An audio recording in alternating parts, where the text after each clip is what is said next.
तर मी ना आता बनवते छान अशी नाचणीची भाकरी. तुम्ही कधी नाचणीची भाकरी खाल्ले का? आणि नसेल खाल्ली ना, तर एकदा नक्की खावा. खरंच खूप छान असते आणि चांगली पण असते खाल्लेली.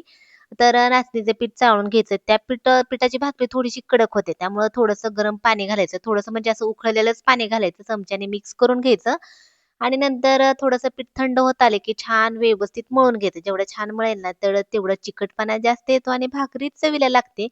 नंतर भाकरी थापून घ्यायची. भाकरी थापताना जास्त पातळ पण थापायची नाही आणि जास्त जाड पण थापायची नाही. नंतर एका साइडला तवा गरम करून घ्यायचा. लोखंडाचा तवा होता.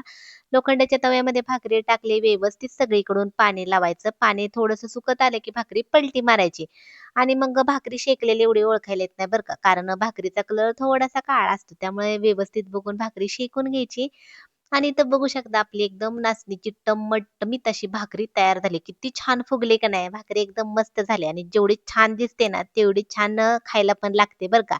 त्यामुळे ह्या भाकरी झाल्या ना, लगेचच आम्ही जेवण केलं. भाकरी कशी झाली ना, कमेंट करून नक्की सांगा बरं का. बाय.